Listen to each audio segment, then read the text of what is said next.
오늘 10월 17일 주일 설교는 더 나은 교회 생활을 위한 생각들이라는 제목으로 에베소서 2장 13절에서 22절 말씀을 가지고 설교를 전하시겠습니다.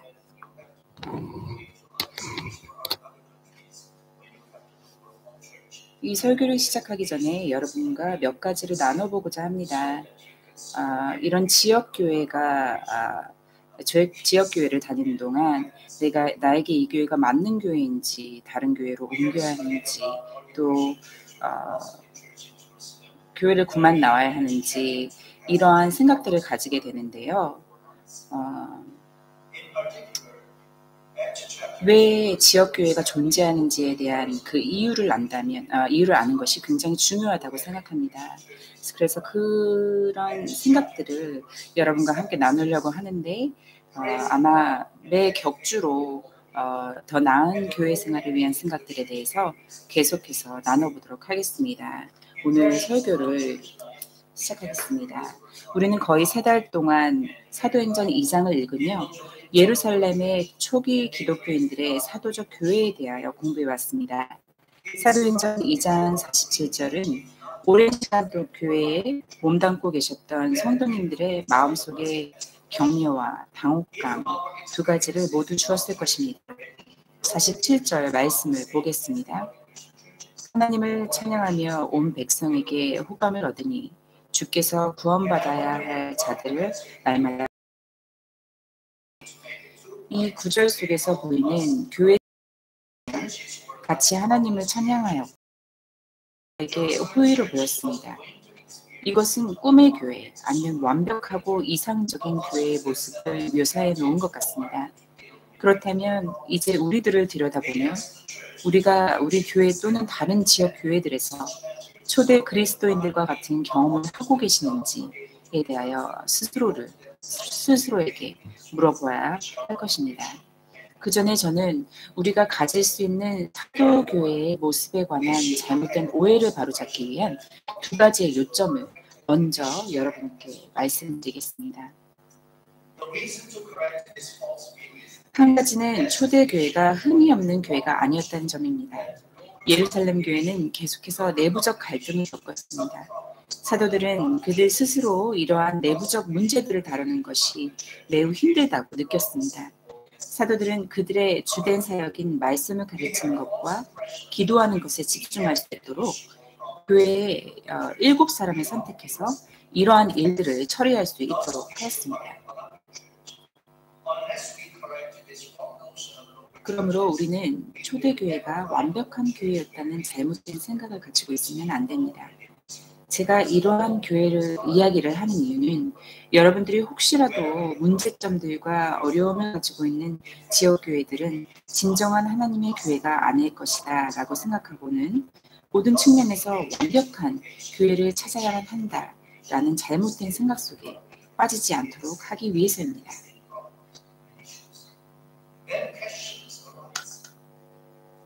What should we do with problems we face with people in church? What kind of problems should we expect? What is a proper way to deal with problems with the church leaders, including pastors, elders, and deacons, or other individuals? Today, instead of studying any particular passage of the Bible, I want to present you some practical thoughts and suggestions for local church experiences. Not only in home church, but also in other churches, just in case you will have to find different churches for various reasons.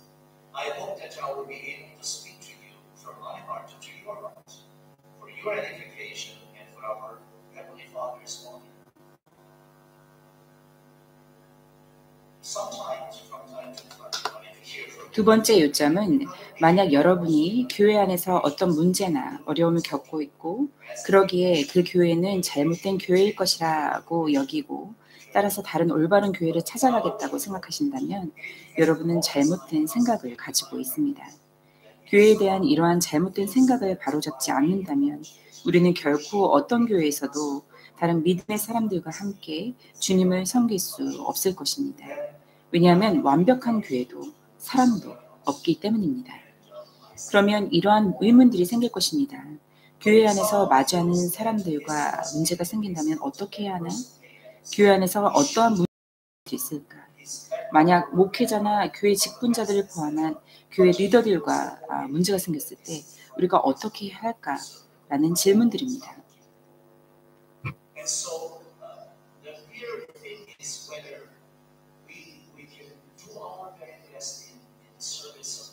오늘 저는 성경의 어떤 특정 구절들을 다루기보다는 또 여러분들이 여러 가지 이유들로 인해 다른 교회를 찾아야 할 때 꼭 홉교회에서뿐만이 아니라 다른 지역교회 안에서의 교회 생활을 위한 현실적인 생각들과 제안들을 나누고자 합니다.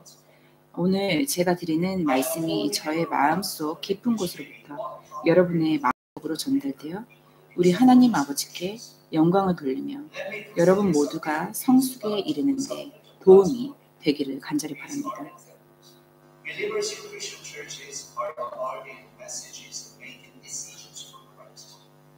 Preachers are telling people to make the decisions by which they be saved. So it seems that it sounds like the salvation depends on my decision.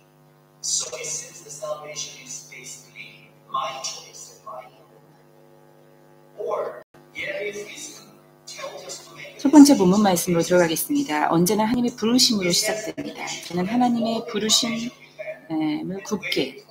하나님의 부르심을 굳게 믿는 사람입니다. 하나님의 부르심이라는 주제는 일부 기독교인들을 포함한 현대인들의 마음에 별로 인기가 없는 주제입니다. 먼저 저는 하나님의 부르심이라는 주제에 관해 몇 가지 다른 견해들에 대하여 말씀을 드리고자 합니다. 기독교 교회의 신자들은 그리스도를 위한 어떤 결단을 내리도록 하는 메시지를 무수히 전달을 받습니다. 설교자들은 사람들에게 구원을 받는 것을 의미하는 결단을 내리라고 말을 합니다. 미국의 신학자 그레이 프레이스는 우리가 어떤 결정을 내릴 때는 지혜를 따라서 해야 한다고 말합니다. 그는 우리가 할 수 있는 한도 안에서 모든 정보를 수집하여 득과 실을 따져본 후 믿음 안에서 스스로 결정해야 한다고 말했습니다. 그는 또 우리는 반드시 하나님의 도덕적 법에 순종하여야 하며 그 위에 무엇을 결정을 하던 간에 우리는 그렇게 결정을 내릴 수 있다고 말했습니다. 많은 선택들 중 어느 것을 선택하든 하나님께서는 문제가 되지 않는다고 말했습니다. 만약 우리가 그의 논리를 따른다면 기독교인들의 결정과 선택을 하는 방식은 비기독교인들이나 이교도인들의 것과 전혀 다르지 않은 것이 됩니다. 또 어떤 자들은 먼저 마음을 깨끗이 한 후에 내 마음이 가는 대로 행하라 라고 말합니다. 어떤 이들은 하나님의 부르심은 모두 바울이 다메섹으로 가는 길에 겪은 것과 같아야 한다고 생각합니다. 그들은 하나님의 부르심에 대한 그들이 확신을 가질 수 있는 조건으로 어떠한 기적적인 사건들이 그들의 삶 속에 일어나기를 기대합니다. 이렇듯 하나님의 부르심과 소명에 대한 수많은 혼란과 불분명한 생각들이 있습니다. 두 번째로 구원을 위한 부르심이 있습니다. 구원을 위한 부르심에 대해서는 예수님께서는 매우 분명히 말씀하셨습니다. 요한복음 6절에서 40절을 보겠습니다. 아버지께서 내게 주시는 자는 다 내게로 올 것이요 내게 오는 자는 다 내가 결코 내쫓지 아니하리라. 나는 내 뜻을 행하려고 하늘로부터 내려오지 아니하고 나를 보내신 분의 뜻을 행하려고 내려왔느니라. 나를 보내신 아버지의 뜻은 이것이니 곧 그분께서 내게 주신 모든 것 중에서 내가 하나도 잃지 아니하고 마지막 날에 그것을 다시 일으키는 것입니다. 나를 보내신 분의 뜻은 이것이니 곧 아들을 보고 그를 믿는 모든 자가 영존하는 생명을 얻는 것입니다. 마지막 날에 내가 그를 일으키리라 하십니다.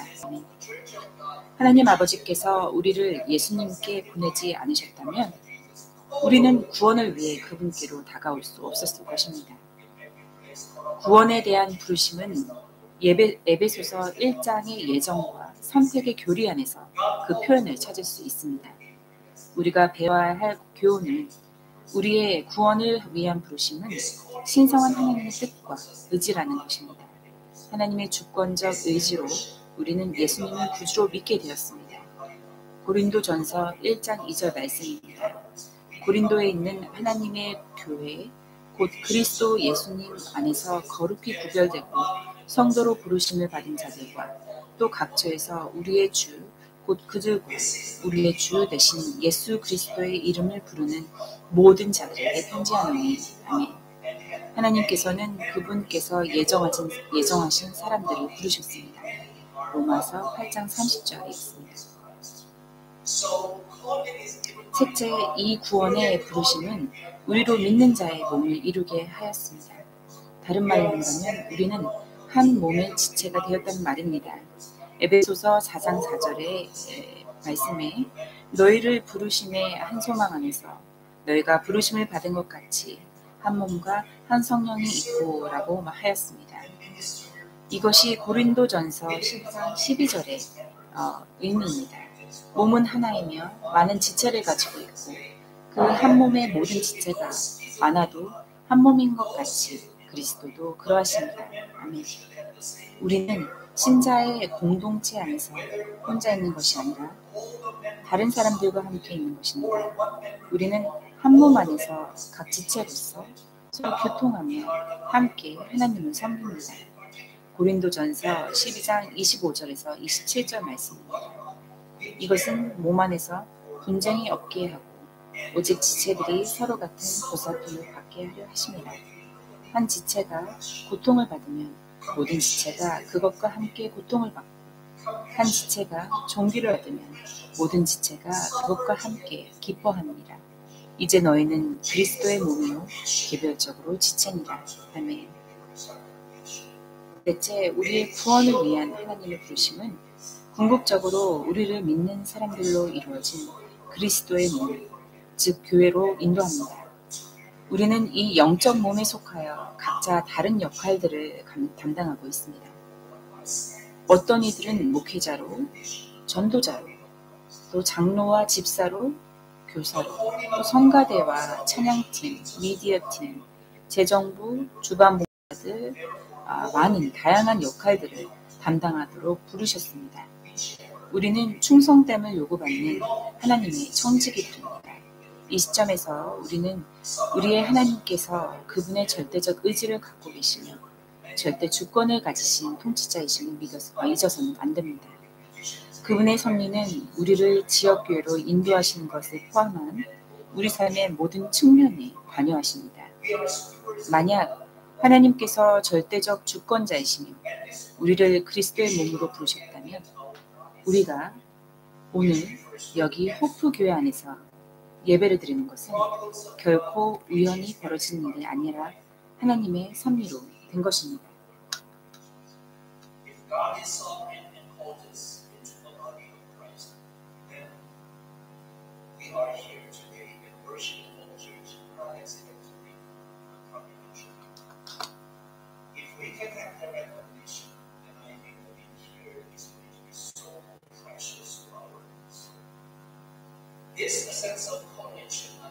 이러한 하나님의 부르심에 대한 의식을 가지고 있다는 것이 곧 우리가 하는 교회 사역이나 교회 안에서의 경험을 편안하게만 만들지는 않습니다. 심지어 사도 바울과 같은 사람도 그의 설교 사역이 필연적인 일이었다고 말하였습니다. 참으로 그는 말씀을 전하기 위해 부르심을 받았습니다. 고린도전서 9장 16절의 후반부에서 사도 바울은 이는 필연적으로 내가 해야 하기 때문이다. 만일 내가 복음을 선포하지 아니하면 참으로 내게 화가 있으리로다 라고 고백하였습니다. 다시 고린도전서 9장 16절의 후반부 말씀을 보겠습니다. 이는 필연적으로 내가 해야 하기 때문이라. 만일 내가 복음을 선포하지 아니하면 참으로 내게 화가 있으리로다 라고 고백하였습니다. 이러한 소명의식은 시련과 유혹의 시기에 우리를 지속시키고 지탱해 줍니다. 여러분과 제가 이러한 소명의식을 가지고 있다면 외부적 또는 내부적 혼란이나 소란들과는 상관없이 우리에 맡겨진 교회의 사역들에 충실할 수 있을 것입니다. 그것은 우리가 무엇을 말하든지 주님께 말씀드리듯 할 것이며 무엇을 하든지 주님께 하는 것처럼 할 것이기 때문입니다.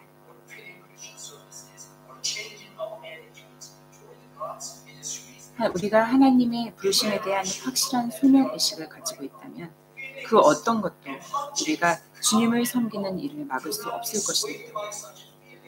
이러한 소명의식은 우리가 타락하거나 기독교 사역과 섬김을 그만두거나 또는 하나님의 사역과 그분의 백성들을 향한 우리의 태도가 바뀌는 것을 막아줍니다. 여러분과 저는 우리가 하나님으로부터 부르심을 받았다는 사실을 알아야만 합니다. 감정이나 우리의 느낌은 오락가락하곤 합니다.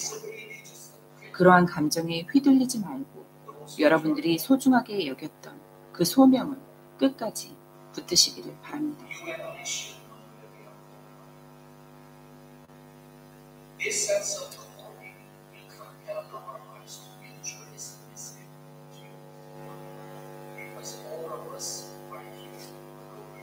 이러한 하나님의 부르심에 대한 의식을 갖고 있다면 우리가 서로를 존중하고 또 하나님의 그 부르심에 순종할 수 있을 것입니다.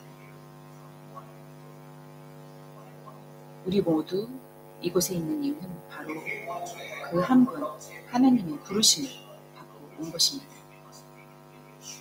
이제 두 번째 본문 말씀으로 들어가겠습니다. 사람들에게 인정을 받고 싶어하는 욕구의 위험성에 대해 알아보겠습니다. 모든 관계나 혹은 어떤 공동체 안에서든 그 구성원들은 서로에게 기대하는 바가 있습니다. 교회도 역시 그러합니다. 그래서 여러분은 저에게 목사로서 기대하는 바가 있을 것이고 장로님들이나 집사님들, 각 부서의 임원들 그리고 교회에 오는 모든 사람들에게 각각 기대하는 바를 가지고 계실 것입니다.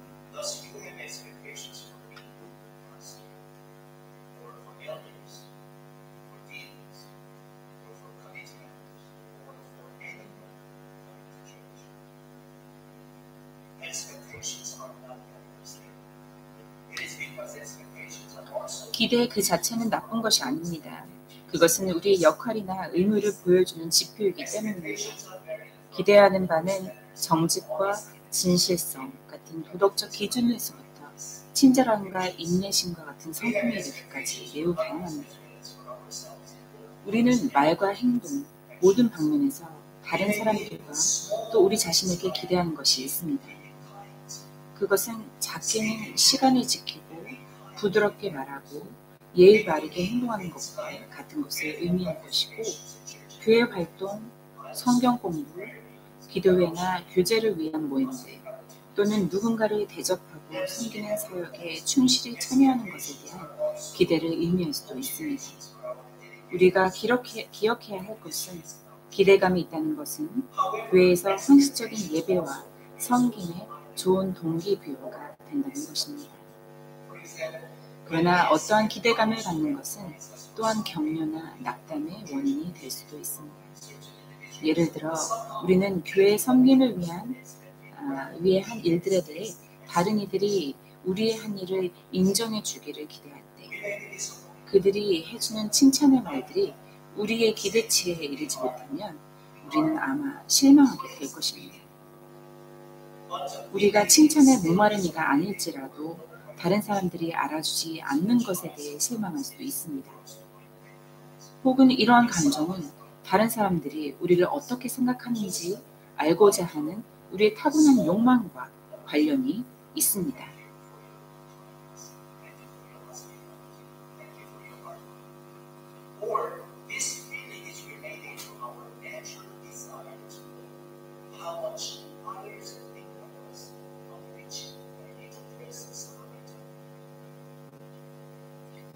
이 부분에 관해서는 다음에 더 깊게 나누겠습니다.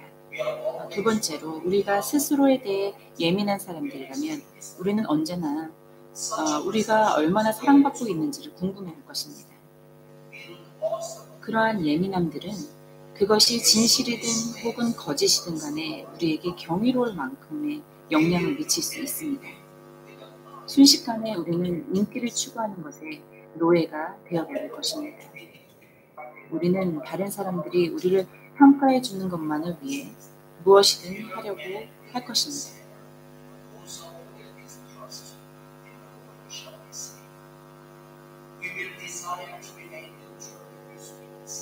그때 우리는 잠언 29장 25절을 기억해야 합니다.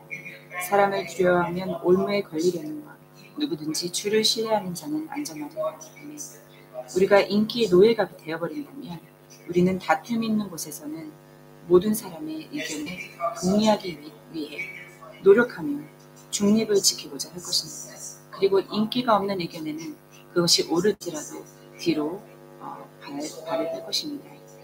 우리가 이러한 사람이 되어버렸다면 우리는 교회 안에 다른 성도들이 잘하는 것을 기뻐해 주지 못합니다. 경쟁은 피할 수 없는 것이 되고 맙니다. 우리는 심지어 다른 이들의 실패하는 것을 보며 은밀하게 기뻐하기도 합니다. 우리가 다른 사람들의 생각에 지나치게 민감할 때 우리는 더 잘 될 수 있잖아라는 질책과 같은 감정의 짓눌림과 함께 살아가게 됩니다. 우리는 매일매일 그날의 압박감과 내일 직면할 것에 모두 몰두하며 살 것입니다. 마음속의 질책감은 사라지거나 멈추지 않을 것입니다. 그러한 감정들은 우리의 동료 성도들과의 관계나 가족과의 관계, 즉 남편과 아내에 영향을 끼치며 또 형제 자매들 간의 경쟁을 하게 만들 것입니다. 이러한 과정에서 우리의 믿음은 쇠약해집니다. 요한복음 5장 44절을 생각해 보십시오. 너희가 서로 존귀를 받고 오직 하나님으로부터만 나오는 존귀는 구하지 아니하니 어찌 믿을 수 있겠느냐. 인간의 칭찬을 바라는 마음과 섬김의 믿음은 서로 반비례합니다. 예수님께서 요한복음 8장 29절에서 말씀하셨습니다. 나를 보내신 분께서 나와 함께 계시는도다. 내가 항상 아버지를 기쁘게 하는 그것들을 행함으로 그분께서 나를 혼자 버려두지 아니하셨느니라 하시니라. 온 마음을 다하여 한 마음을 갖는 것은 우리가 주님을 섬길 때 절대적으로 필요한 것입니다. 그러나 이것을 우리가 다른 이들에게 동감해져야 한다는 말로 이해해서는 안 됩니다. 그렇게 이해한다면 다른 모든 사람들이 어떻게 생각하든 상관하지 않고 다른 사람들의 감정을 냉담하게 무시해버리는 오만에 빠지게 됩니다.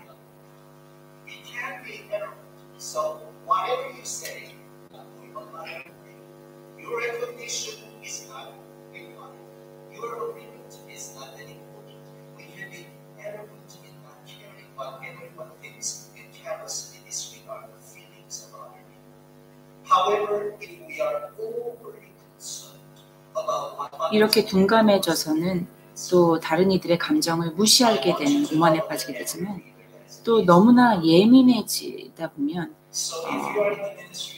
이제 아까 전에 말씀드린 것처럼 우리의 믿음이 약하게 취약하게 됩니다.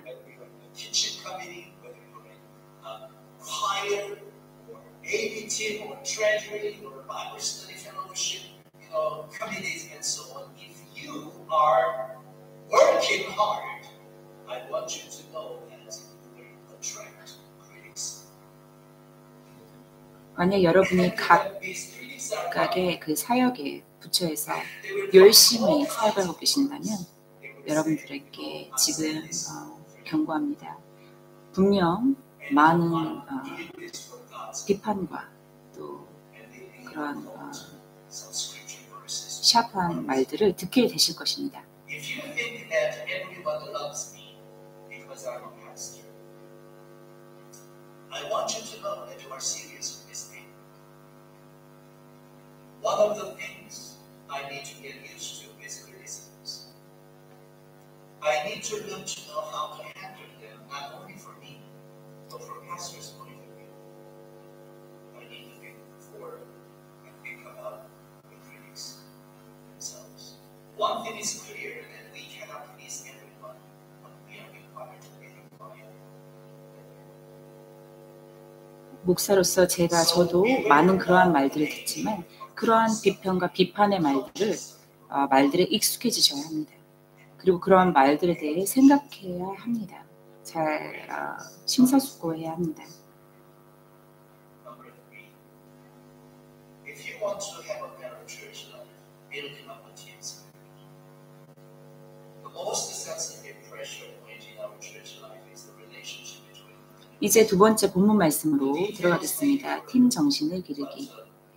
첫 번째, 교회 생활에서 가장 민감한 점은 바로 성도들 간의 관계입니다. 각각의 사정은 다를 수 있으나 전반적인 내용은 거의 동일합니다.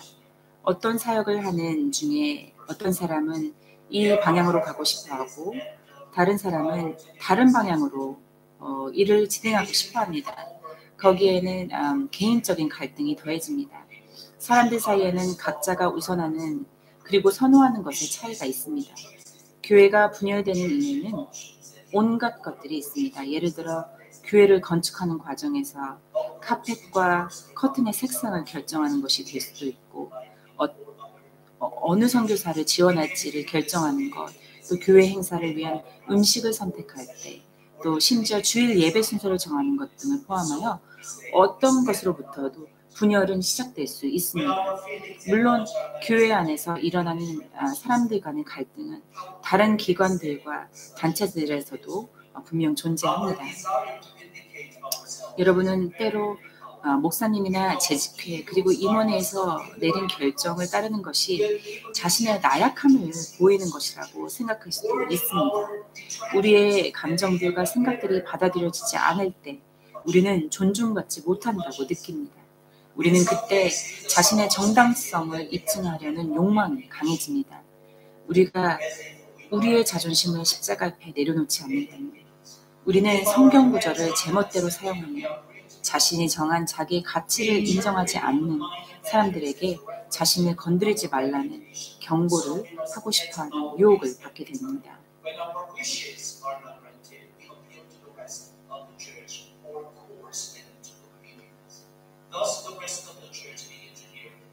어떤 경우에는 여러분 중 일부는 모든 문제에서 자신이 승리해야만 한다고 느낄지도 모릅니다. 그리고 만약 우리의 생각이 제안이 받아들여지지 않는다면 기분이 매우 상할 것입니다. 아무리 사소한 이슈일지라도 그것을 자신에 대한 인기를 측량하는 국민투표와 같이 여기기 때문에 매번 자신의 의견이 받아들여져야 한다고 생각합니다. 자신의 바람대로 되지 않을 때 그들은 나머지 교회의 성도들에게 호소하거나 그들로 하여금 자신의 의견에 동의하도록 강요하게 됩니다.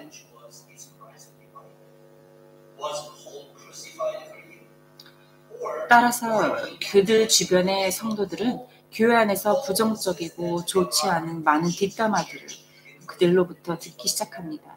만약 이것이 더 악화되면 우리는 교회 내에서 편을 가르는 것을 보게 되기 시작할 것입니다. 우리는 주님의 몸된 교회, 하나님의 교회를 가르며 자신의 추종자들을 만들기 시작할 것입니다. 이렇게 교회가 분열되는 것은 생소한 이야기가 아닐 것입니다. 고린도 교회도 분열이 있었습니다. 어떤 이들은 자신들이 바울에게 속한 사람이라고 하였고 어떤 이들은 아볼로에게 또 어떤 이들은 베드로에게 그리고 또 어떤 다른 이들은 예수님께 속한 사람이라고 하였습니다. 바울은 그러한 그들을 향해 그리스도께서 나뉘셨느냐? 바울이 너희를 위해 십자가에 못 박혔느냐? 혹은 너희가 바울의 이름으로 침례를 받았느냐? 라며 맹렬히 질책했습니다.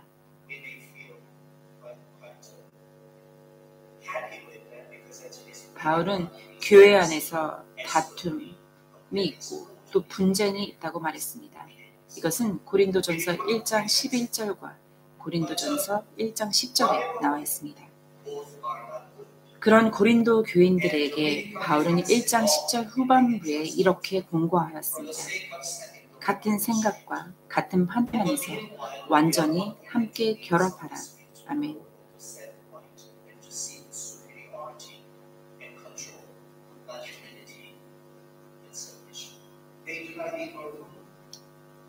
두 번째로 우리가 교회나 다른 성도들과의 관계가 좋지 않을 때 우리는 우리가 원하는 바를 얻기 위해 적극적으로 압력을 가합니다. 그 반대의 경우는 수동적이 되는 경우입니다. 이런 경우는 수동적이지만 공격적인 성향을 띠게 되는 경우입니다. 이 둘 다 좋지 않습니다. 우리는 진실을 가리기 위해 혹은 그 일을 바로잡겠다고 하면서 자기 방어적 성향을 띠게 됩니다.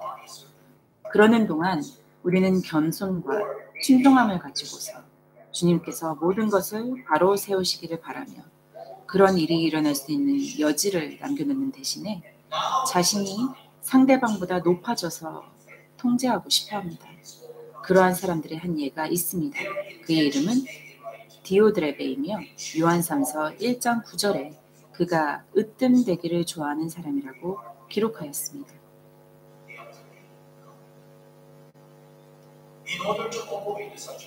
셋째, 이러한 문제를 피하기 또 방지하기 위해서는 팀 정신, 공동체 정신을 길러야 합니다.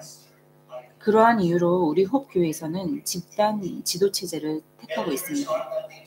그런 까닭에 제가 목사이기는 하지만 제가 여러분과 교회를 통제하지 않습니다. 장로님들 역시 독재자처럼 군림하지 않습니다.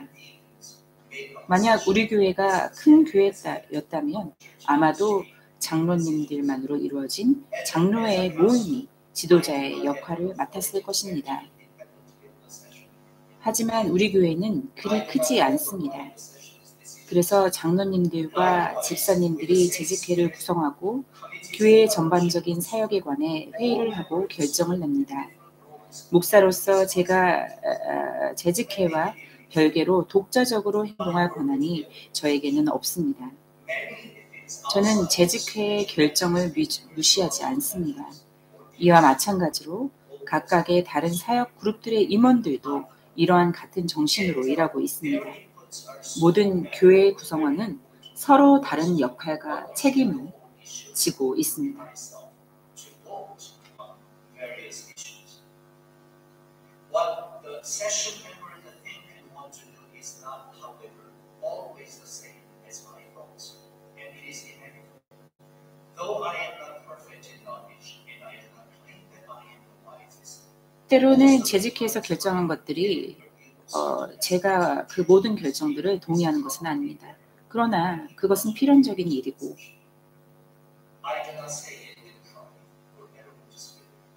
또 저도 완벽하지 않기 때문에 당연히 이러한 일은 있을 수 있다고 생각합니다.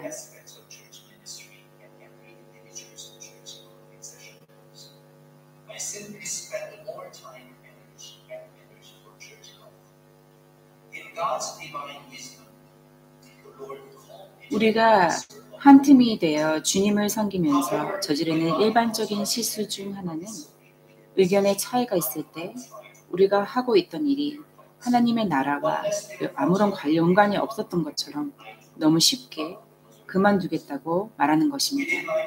우리 모두는 주님의 일을 하면서 몇몇의 부정적이고 비판적인 사람들과도 함께 일해야 하는 경험을 해야 한다는 것을 이해해야만 합니다. 우리가 주님을 섬기는 동안 겪게 되는 유쾌하지 않은 경험조차도 그들과 우리 자신에게 유익을 주는 하나님의 높은 계획이 있음을 알아야 합니다. So, everybody shares the responsibilities and duties in the Spirit. You will suffer with any congregation if you do not have a team spirit. Because when there has to be a team spirit, you are always individuals. Withdrawn from the rest of the team. 우리는 한 팀이 되어 주님을 섬기면서 주님을 섬겨야 합니다. 우리가 한 팀이 되지 못한다면 우리는 개개인이 될 것이고 거기에는 수많은 문제가 일어날 수 있습니다. 우리는 모든 의견을 늘 동의할 수 없습니다. 저 목사로서 개인적으로도 동의할 수 없는 일들이 있지만 그 다수의 의견을 따르고 그렇게 교회를 운영해 갑니다.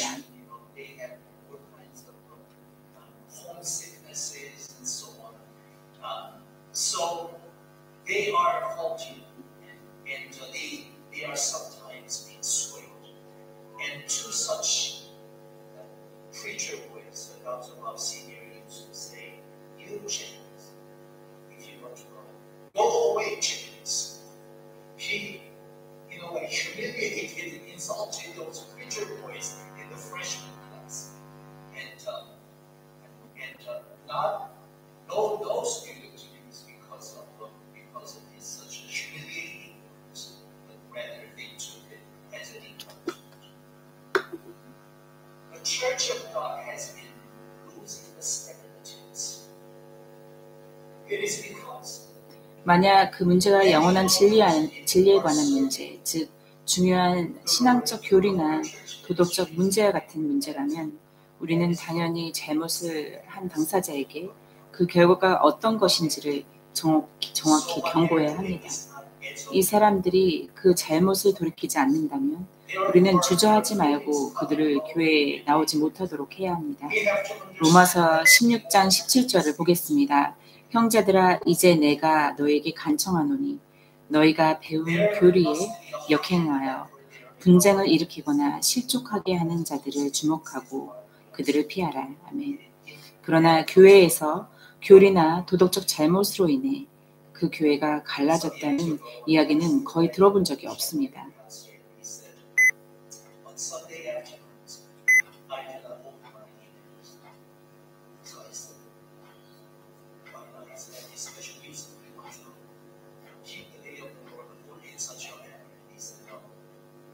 Sunday afternoon, I received a lot of emails from Christians about my message.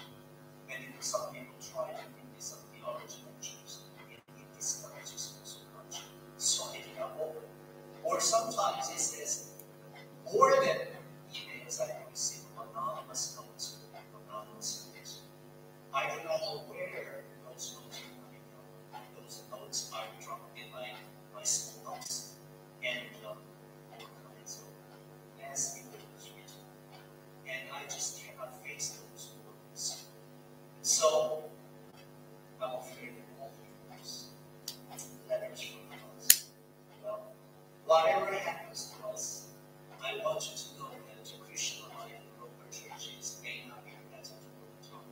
Sometimes there are disagreements. Sometimes some people can be very judgmental and people. Sometimes some people may be harsh. Sometimes some people's mannerism you just cannot accept. The way of them talking, it's just so unpleasant. So your thinking is, I drop you everything. I can do this. Then the word that you are about to drop must not be God's word. Must be that person's word, not those person's word. Remember this, when some people show you criticisms against you, they are not talking about your arguments. In fact, they are talking about, they are showing their own arguments. And their own evidence is based on that. The fullness of your heart is put into the ministry. If the matter involves eternal truth, such as important doctrine and moral issues, 다시 말하지만 만약 그 문제가 영원한 진리에 관한 문제, 즉 중요한 신앙적 교리나 도덕적 문제와 같은 문제라면 우리는 당연히 잘못을 한 당사자에게 그 결과가 어떤 것인지를 정확히 경고해야 합니다. 이 사람들이 그 잘못을 돌이키지 않는다면 우리는 주저하지 말고 그들을 교회에 나오지 못하도록 해야 합니다. 로마서 16장 17절을 보겠습니다. 형제들아, 이제 내가 너에게 간청하노니 너희가 배운 교리에 역행하여 분쟁을 일으키거나 실족하게 하는 자들을 주목하고 그들을 피하라. 아멘. 그러나 교회에서 교리나 도덕적 잘못으로 인해 그 교회가 갈라졌다는 이야기는 거의 들어본 적이 없습니다. 보통 교회의 갈라짐의 원인은 교회 각각의 사역 부처, 프로그램 활동, 리더십 스타일에 관한 의견의 차이나 또는 개인의 성향이나 성격에 의한 관계의 충돌로 인한 결과인 것들이 대부분입니다. 또는 때때로 우리가 열정적으로 하나님을 섬기는 가운데 무시가 당하는 것 같고 인정받지 못하며 도리어 오해를 받을 때가 있습니다. 그럴 때 우리는 정의를 회복시켜야만 한다는 생각을 하게 됩니다. 그러나 우리가 알아야 할 점은 때때로 그러한 취급을 받는 경험을 할 때도 있다는 것입니다. 그 상황 속에서 잘못된 점은 우리를 불쾌하게 한 모든 이들에게 복수를 하거나 보복하고 싶어 한다는 것입니다. 우리는 공격적이 될 것이며 모든 사역들과 사람들로부터 우리 자신을 점차 멀리하게 할 것입니다. 그러는 동안 우리가 잘못하고 있는 것은 우리의 문제를 하나님께서 해결해 달라고 하며 하나님께 맡기지 않는다는 것입니다. 저는 베드로전서 2장에서 종들에게 주는 가르침이 우리에게도 적절한 교훈을 준다고 생각합니다. 베드로전서 2장 18절에서 23절 말씀을 함께 읽어보겠습니다. 베드로전서 2장 18절에서 23절 말씀을 함께 살펴보겠습니다. 18절에서 23절 함께 읽으시겠습니다. 종들아, 모든 두려움으로 너희 주인들에게 복종하되 선하고 부드러운 자들에게 뿐만 아니라 까다로운 자들에게도 그리하라. 사람이 부당한 일을 당하고도 하나님을 의식함으로 고통을 견디면 이것은 감사할 일이나 너희가 너희 잘못으로 인하여 매를 맞고 참으면 그것이 무슨 영광이냐. 그러나 너희가 잘 행하고도 그것으로 인해 고난을 당하고 참으면 이것은 하나님께서 받으실 만한 것이니라. 참으로 너희가 심지어 그 일을 위해 부르심을 받았나니 그리스도께서도 우리를 위해 고난을 당하심으로 우리에게 본을 남기사 너희가 자신의 발자취를 따라 오게 하셨느니라. 그분께서는 죄를 짓지 아니하시고 입에 교활함도 없으시며 욕을 당하시되 맞대어 욕하지 아니하시고 고난을 당하시되 위협하지 아니하시며 오직 의로 심판하시는 분에게 자신을 맡기시고. 아멘. 여러분, 우리는 모두 하나님의 종이지 않습니까? 만약 우리의 주인 되신 하나님께서 그분의 지혜에 따라 우리에게 고난을 경험하도록 허락하셨다면 우리는 헛되게 고난을 받는 것이 아닐 것입니다. 만약 우리가 우리의 잘못으로 고통을 받고 있다면 그것으로 얻는 유익은 없을 것입니다. 만약 우리가 열심히 잘하고 있음에도 고통을 받는다면 여러분의 인내와 신실함으로 하나님께서 영광을 받으시지 않겠습니까? 한 몸을 이루는 지체들로서 우리 모두 하나님의 나라의 확장을 위해 함께 일해야 합니다.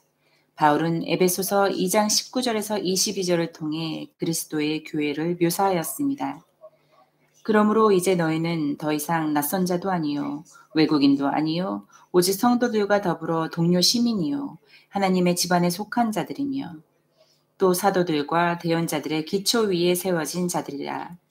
예수 그리스도께서 친히 으뜸 모퉁이 돌이 되시나니 그분 안에서 모든 건물들이 꼭 맞게 함께 뼈대를 이루어 주 안에서 한 거룩한 전으로 자라가고 그분 안에서 너희도 성령을 통해 하나님의 거처로 함께 세워졌느니라. 아멘. 우리는 성령을 통하여 하나님의 거처로서 함께 세워집니다. 우리는 주 안에서 서로 합을 맞추어 거룩한 성전으로 자라납니다. 이것은 하나님의 성전 혹은 거룩한 성전을 위해 우리 각 지체 한 사람 한 사람이 모두 중요하다는 뜻입니다. 에베소서 4장 16절에 이렇게 말합니다. 그분으로부터 온몸이 각 부분의 분량 안에서의 효력이 있는 일에 따라 모든 마디가 공급하는 것에 의해 꼭 맞게 함께 결합되고 들어차서 몸을 자라게 하여 사랑 안에서 스스로를 세우느니라. 아멘. 베드로도 베드로전서 2장 5절에서 비슷한 말을 하였습니다. 너희도 살아있는 돌들로서 영적 집으로 건축되고 예수 그리스도를 통해 하나님께서 받으실 영적 희생물을 드리는 거룩한 제사장이 되었도다. 우리는 함께하도록 만들어졌고 모두가 살아있는 돌들로서 영적 집으로 건축하게 만들어졌습니다. 따라서 우리는 서로를 지지하면서 우리의 몸된 교회를 튼튼하게 지어야 합니다. 우리가 이 영적 건물 전체를 약화시키는 잃어버린 존재들이 되어서는 안 됩니다.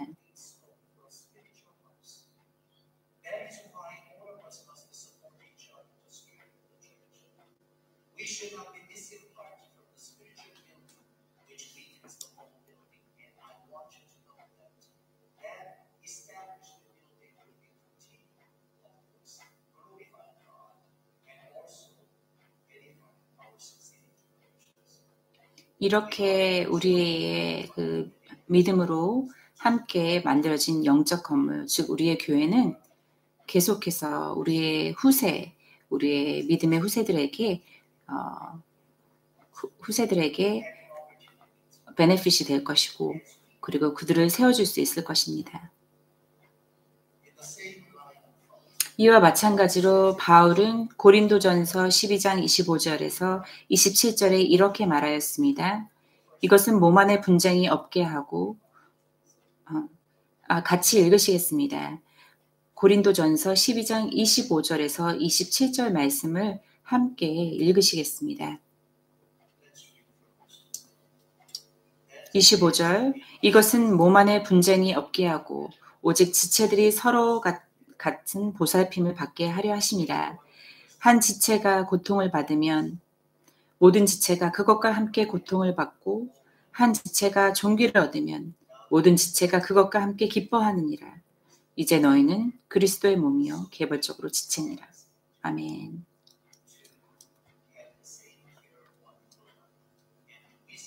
여러분이 알 수도 있듯 우리는 우리 교회와 교회의 힘과 안정성과 성장에 대한 책임이 있습니다. 우리를 하나님과 그분의 지역교회로 인도하시는 분은 바로 하나님이십니다.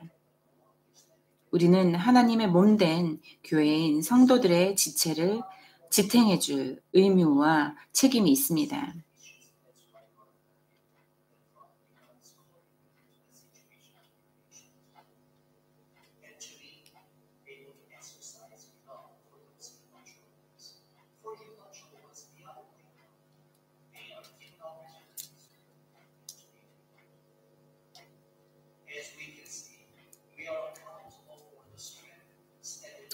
책임감은 하나님의 부르심과 그분에 대한 우리의 사랑 혹은 그리스도의 몸의 중요성 등 여러 가지 이유로 인하여 생겨납니다.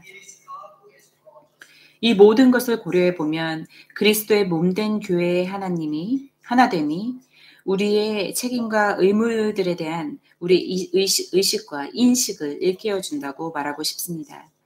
우리가 무엇을 결정하고 말하든지 간에 그것으로 교회를 나누는 것이 아닌가, 교회의 몸된 교회를 세우는 것이 반드시 되어야 합니다. 그 말은 우리가 맡은 책임과 역할을 독립적인 존재로서가 아닌 그리스도의 몸의 한 지체라는 관점으로부터 보아야 한다는 것입니다. 그리스도의 몸인 교회에서 어떤 것을 결정하면 그 몸의 각 지체들이 모두 함께 그 책임을 나눠지는 것입니다. 이러한 관점에서 우리는 목사님 그리고 장로님들과 함께 섬기는 것입니다. 디모데전서 5장 17절을 또한 함께 보겠습니다.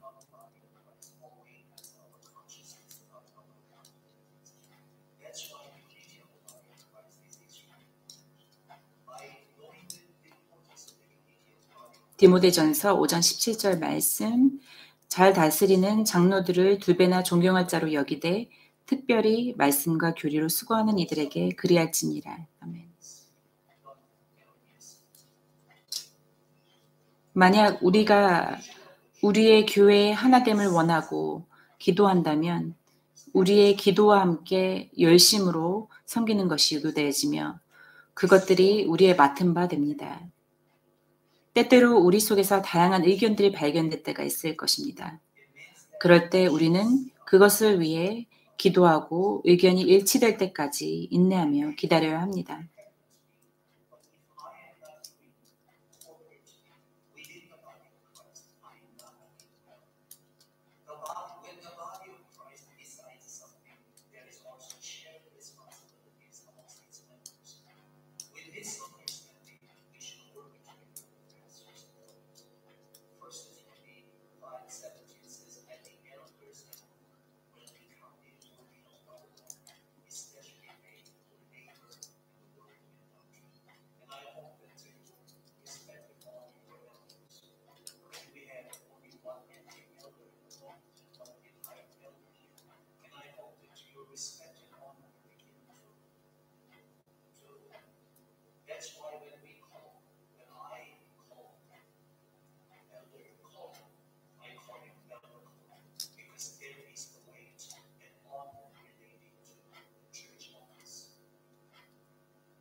we want to keep the unity of our church, our prayers are going up in fire, and they are our responsibilities.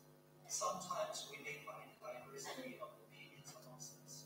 As for such times, we should be willing to pray and wait until a consensus arises. The members of the body of Christ. 그리스도의 몸의 각 지체들은 어떤 결정이 내려지면 함께 그것을 지지해 주어야 합니다. 이것은 우리 마음대로 행해서는 안 된다는 말입니다. 우리 교회에서는 자신의 견해, 선호도, 소위 신념으로 다른 사람을 통제하려는 교회의 보스, 교회 대장이라고 불리는 사람이 있어서는 안 됩니다.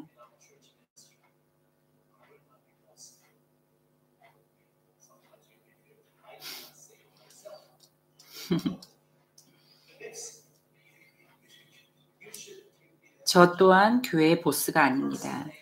그리고 그렇게 되지 않도록 노력하고 생각하고 있습니다.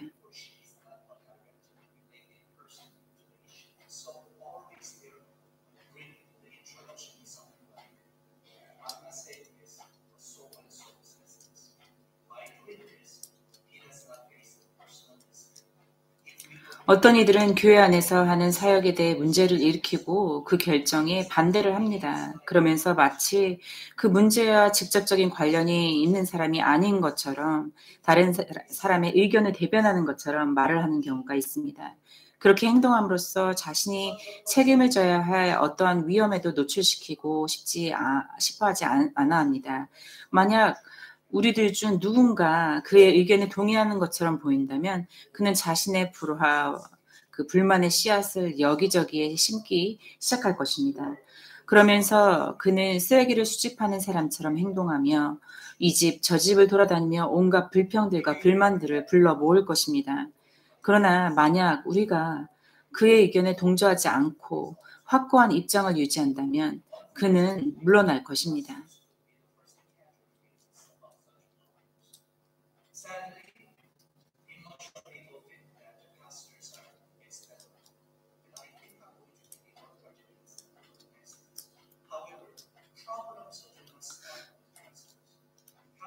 이러한 사람은 교회에 오랫동안 몸을 담아온 사람, 교회 재정에 가장 많이 기여한 사람, 혹은 공동체에서 큰 명성을 가진 사람, 또는 사람들을 자기 자신에게 끌어들이기 위해 설득력 있는 말을 하는 사람, 또는 교회에서 인지도가 있거나 영향력이 있는 사람, 그의 배우자가 될 수도 있습니다.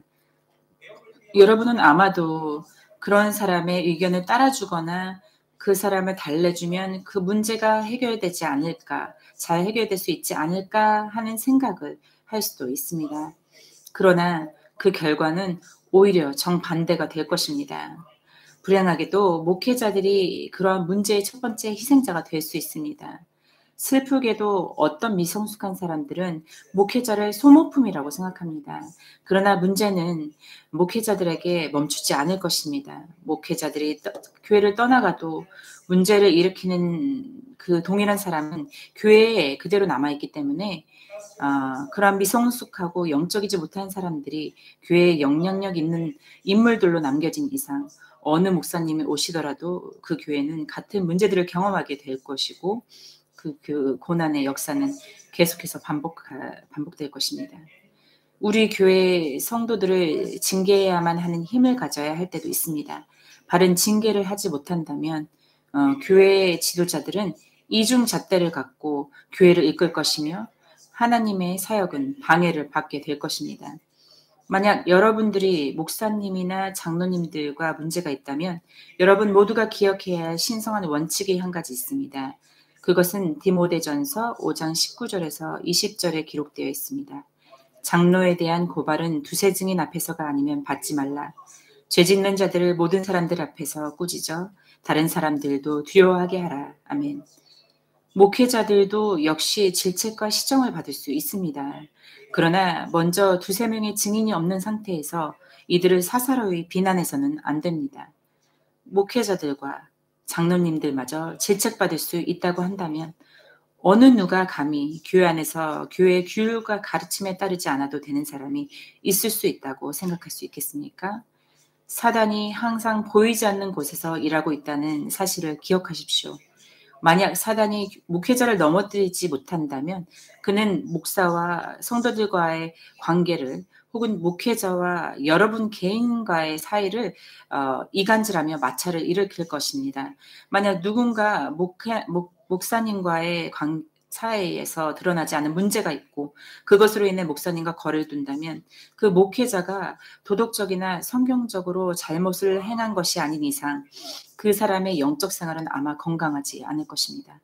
건강한 신자들이 자신을 가르치고 말씀을 전하시고 말씀으로 꾸짖으시고 그들을 위해 기도하시는 자신의 목사님과 거래에 두는 것은 불가능합니다.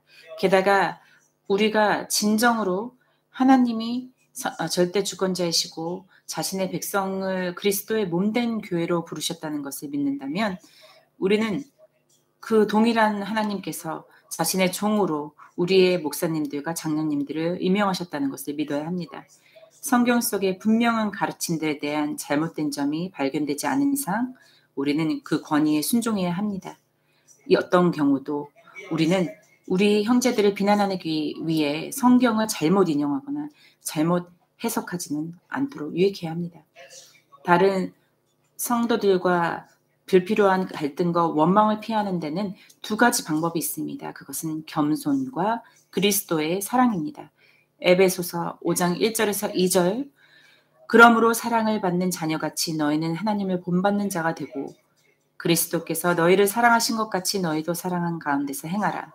그는 우리를 위하여 자신을 버리사 향기로운 제물과 희생 제물로 하나님께 드리셨느니라. 아멘.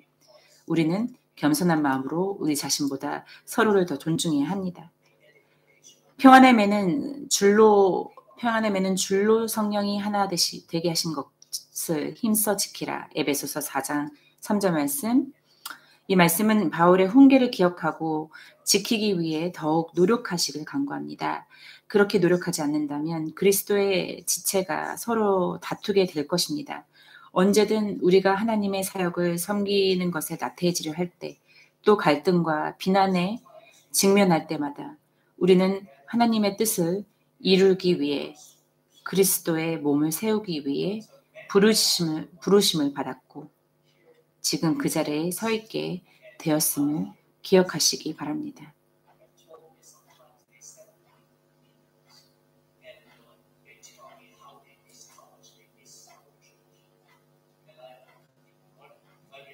말씀을 마치겠습니다.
name.